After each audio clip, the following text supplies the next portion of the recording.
My name's David Jackson. I'm an advanced oxygen advantage breath coach, and we're going to be looking at how we can use our breath to influence our stress response and how we manage stress. This video is going to be broken down into two parts. The first bit is going to be a little bit of theory and understanding about how our breath can affect our stress response and whether we are wanting to be in fight or flight, or how we can use our breath to get out of that, and a little bit of understanding around the techniques that we're going to use. And then the second half of the video is going to be literally a follow along, where we're going to go through those exercises and breathing techniques in a nice sequence that you can follow along with me and feel the differences and feel the changes within your body, within your emotions, because of how they're related to our stress response. And then that means that's something you can be able to come back to and use at any time and follow on any time you want. Because one thing to say with the breathing is being able to practice this separately, and these techniques separately, away from when you are feeling stressed, is a great way for you to be having practiced that as a skill to be able to then use when you are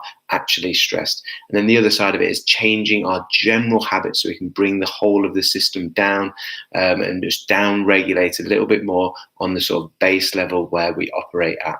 So let's first tackle, is our breathing able to manage and influence our stress response? And hopefully I can help you to understand and grasp this. A lot of the time people have heard of the fight or flight response, or being in fight or flight, knowing that that is part of our stress response. And that's just one arm of our autonomic nervous system. The fight or flight response of when we are feeling stressed, of how the body responds. If you think of the type of things that it does to respond, it will increase our heart rate, increase our breathing rate to match the need for potentially having to run away from danger, fight or flight, or fight against the danger. And that's fine in a scenario, and actually it doesn't mean that it's bad. It's fine in a scenario where we have to, fight or fly, run away from danger.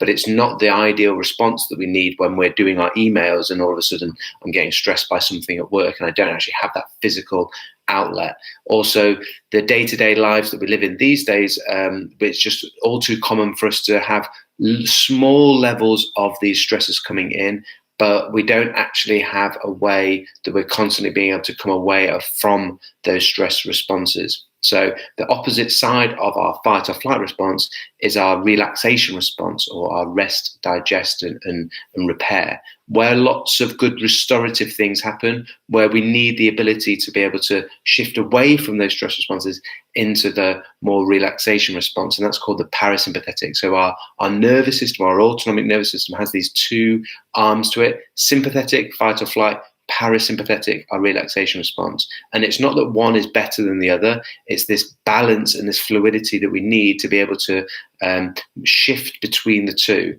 And what's really interesting around the breathing is the breathing, the heart, and this stress response are all linked in.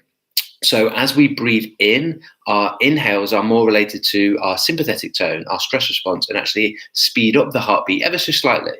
And then our exhales, every single breath in and breath out, and the heart beating, the breath out slows down, does the opposite, slows down ever so slightly our heart rate, and creates that relaxation response. So we know from all the science and research that's gone into this that our breathing influences our heart beat, and our heartbeat and our breathing influence our autonomic nervous system. The one thing that we can choose to do is change and take control of how we are breathing. We'll notice that this then has also effect on our emotions, because we know that our stress being related to sort of physical tension, but also emotional stress as well. When you feel emotional stress, things tend to tighten up, and our breathing changes and our heartbeat changes towards that stress response, that sympathetic, that fight or flight. So the reverse of that is able to happen. If we can reverse that and go towards more of this relaxation response using our breathing to do that, it can help reverse some of those feelings. So rather than feeling tense and uptight and stressed, we can start to change those emotional responses because of that relaxation, calming effect that we're going to be able to have onto the body. What does that then look like? If you think of how do I breathe when I'm potentially stressed, things get a bit tight and I get a bit tense in terms of like muscles, the shoulders tend to come up. We'll end up breathing because we're getting more tense and tight, we'll end up breathing from the upper chest. We'll breathe through the mouth, and the breathing will tend to be a little bit faster and a little bit shallower. That's not good for our breathing in terms of trying to create this calmness. That's sending signals of this fight or flight response. So we want to try and do all the opposite things to that. So rather than breathing tight here and vertically, we're going to try and relax the shoulders, and we're going to try to breathe from lower down and more horizontally, from moving those ribs laterally rather than the upper chest moving vertically. So that's number one. The other thing would be, rather than breathing through the mouth, we're going to breathe through the nose. So in and out through the nose for a lot of people. That starts to create a sense of calm already, because it will slow down our breathing automatically, because your nose is smaller than the mouth. So it actually helps to slow down naturally our breathing rate. And that's one of the things, when we start to slow down our breathing rate, rather than it being fast and shallow, when we're breathing from lower down, it's deeper. So we get this like movement laterally, we get this deeper movement, and we get this slower movement. All those things are all the opposites of how we breathe when we're in fight or flight. So we start to send signals to the brain of this rest, digest, repair, relaxation response. So breathing from lower down and laterally, breathing through the nose to slow things down. They're some of the basic things that we can start to do and control our breathing to create some of these responses. One of the other really nice things about that slower breathing from lower down and breathing more laterally, it creates the space with those lower ribs moving outwards to allow the diaphragm to move. And most people have heard of the diaphragm. It's our number one breathing muscle. It's his main job. We want to let him do what he's designed to do.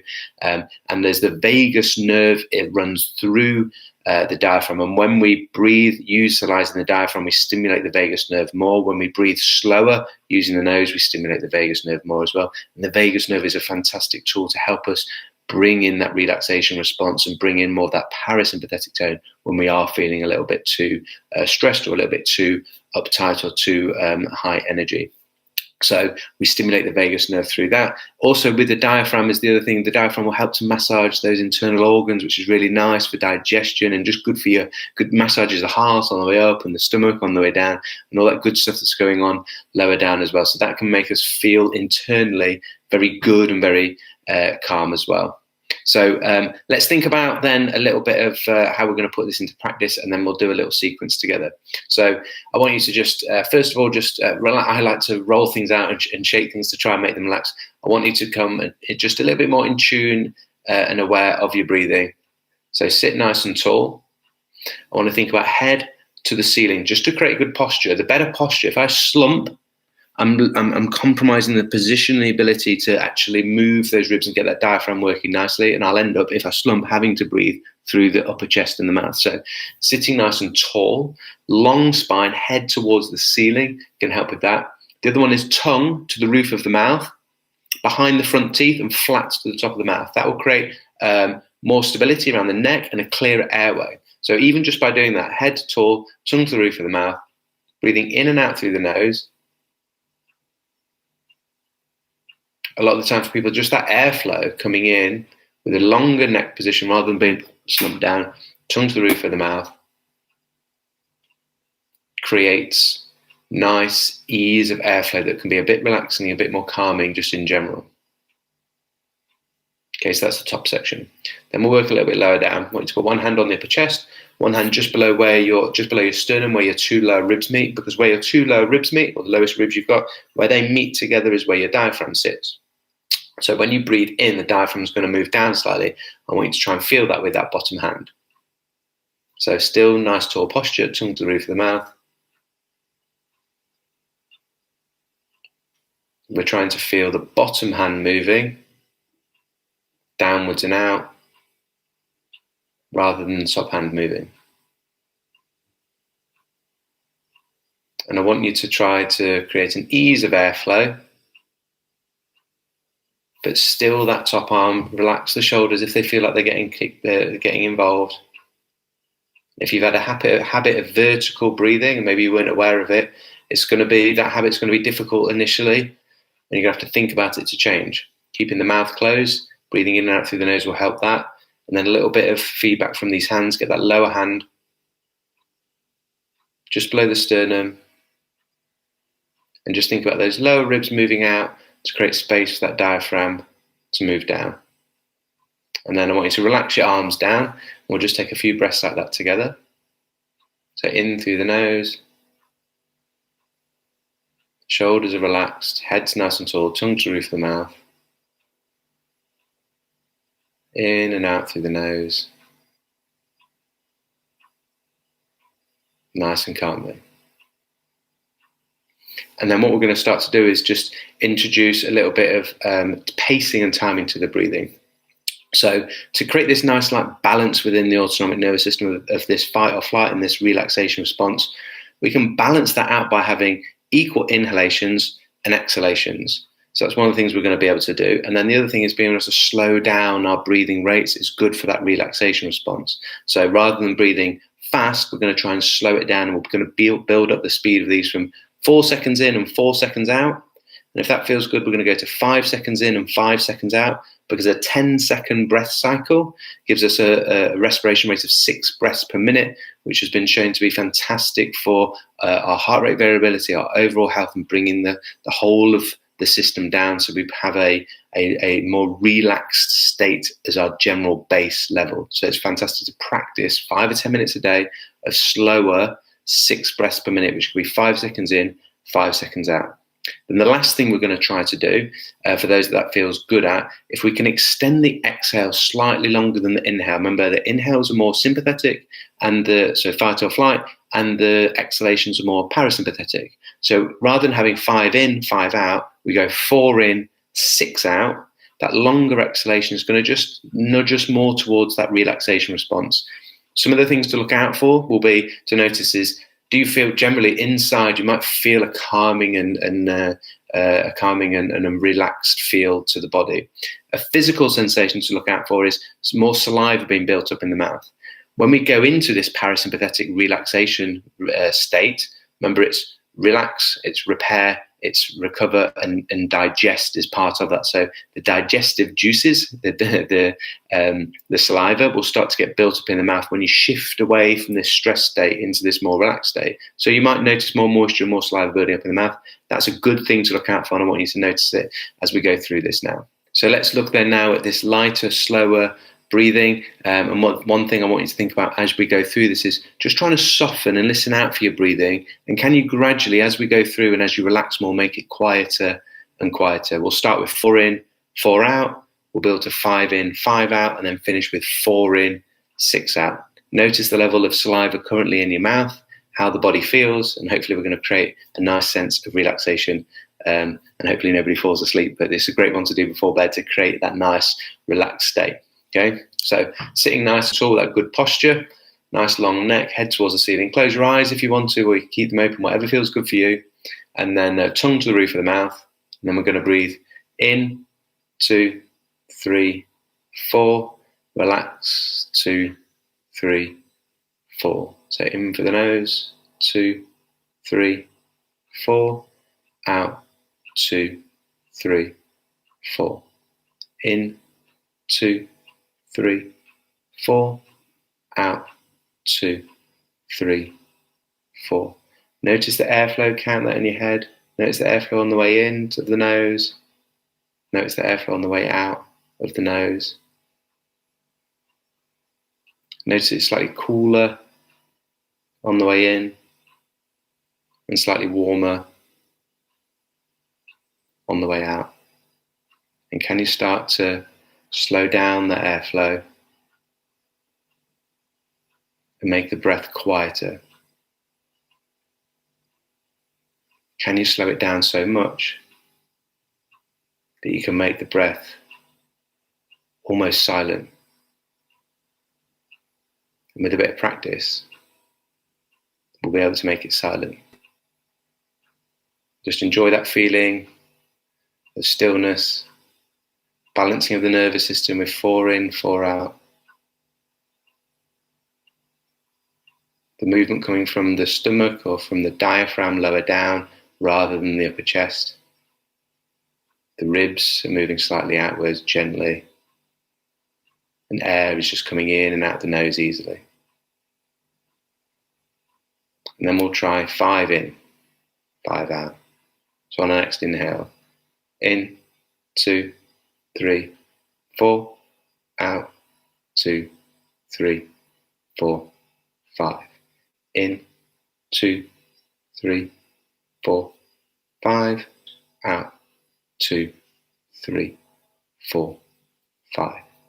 In, 2, 3, 4, 5, out, 2, 3, 4, 5. In, 2, 3, 4, 5. Out, relax, 3, 4, 5. In, 2, 3, 4, 5. Out, 2, 3, 4, 5. Just keep that pace and count that in your head. Relax on those exhales. And notice that on the way in, the ribs are moving slightly out, the diaphragm's moving down. But on the exhale, those ribs can just naturally come back together. The diaphragm can just naturally go back up to its resting position. You might notice more saliva starting to build up in the mouth, a sense of calm. The other thing, as we slow down our breathing, levels of carbon dioxide in the body just elevate slightly in a good way. Slight levels of increase in carbon dioxide help with circulation. So blood is going to be going around the system easier. Creating that relaxation on the exhale.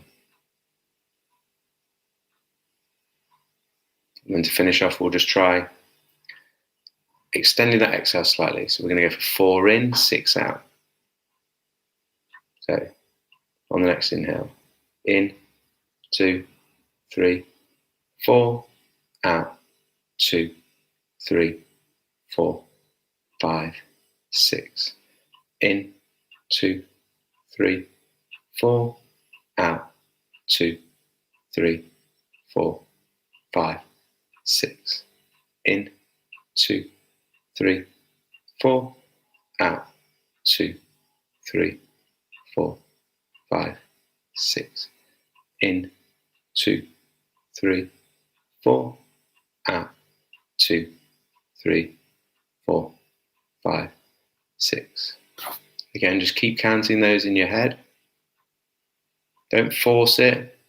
If 6 on the way out is a little bit too long, dial it back to the 5 in, 5 out, or even the 4 in, 4 out. But focus on slow, quieter breaths in, gentle in, relaxed on the exhale. Focus on the airflow in the nose. Slow, quiet, relaxed on the way out. Notice whether there's more saliva building up in the mouth. Smile and enjoy that relaxation response. Enjoy the stillness and the quietness. And hopefully as you're breathing, as you relax and your breathing relaxes, your system feels more relaxed. You'll notice a build-up of saliva in the mouth. This is one of the things where we progressively made that a little bit more challenging, I guess, in terms of slowing down the breathing a little bit more. Obviously, 5 in, 5 out is slower than 4 in, 4 out, and that slightly longer exhale is a little bit more challenging. But with practice, like anything, breathing is a skill. Muscles are working, ribs are moving, joints are working. It's a skill and it's something to practice. The better you'll get better at it, the more you practice. Doing little snippets of this throughout the day is just going to help you bring a sense of calm to the system. And when there are times when you are feeling a bit more stressed, try to focus on some of those things. Notice what your breathing's like. Have you switched to chest breathing with your mouth open? And is it a little bit faster and a little bit shallower? We can start to reverse that to start with. Close the mouth and breathe through the nose.